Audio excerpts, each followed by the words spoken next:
All brings us to Al and Hans' Knicks Fix.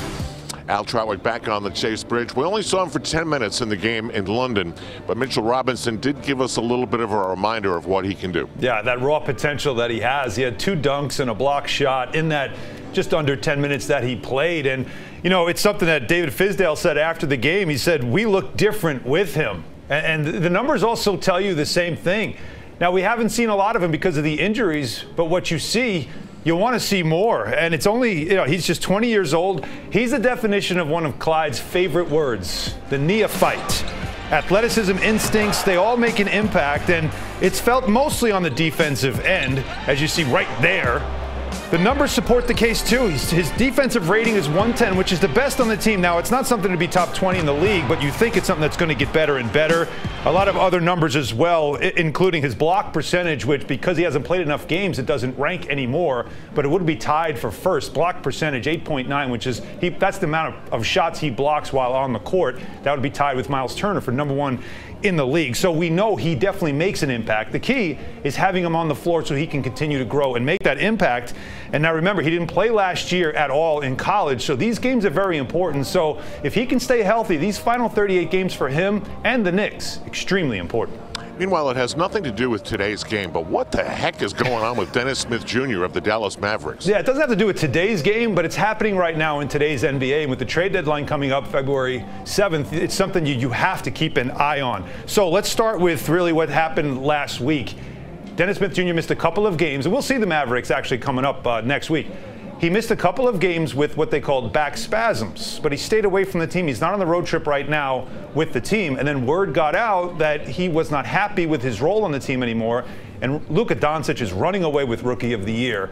So we're seeing him sort of emerge as the main player on that team. And Dennis Smith Jr. now in his second season have to take a back seat, and he's struggling with that. Now, the reports say that he was open to a trade. Rick Carlisle said in his weekly radio appearance in Dallas that Smith was welcome back to rejoin the team whenever he feels like he can.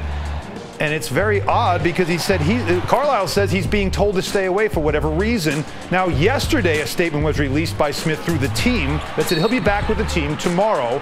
And he said he's looking forward to being back on the court and helping his team win, saying he's feeling a lot better.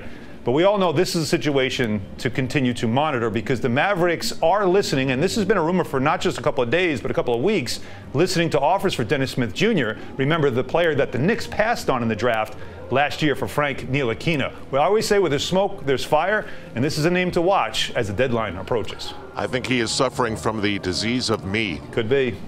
Okay, finally now, how did Michael Jordan get involved in an emoji crisis? It's not even a crisis. It's actually classic, and it's classic Jordan.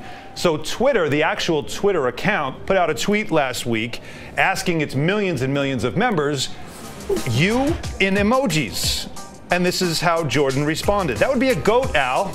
And we know, of course, that means greatest of all time. Now, I should let people know that, as you see there, it says Jumpman 23. That's the brand that runs that, not actually Michael Jordan.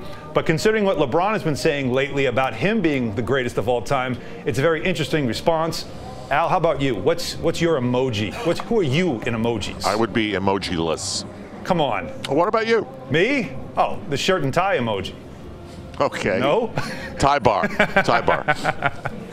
All right, finally, your stat of the week. This is very interesting. So we're getting all this talk about James Harden and all the numbers that he's putting up in his prolific season, right? Are we forgetting about Russell Westbrook and what he's doing this year? He's at it again. He comes into this game, Al, oh, by the way, averaging a triple-double.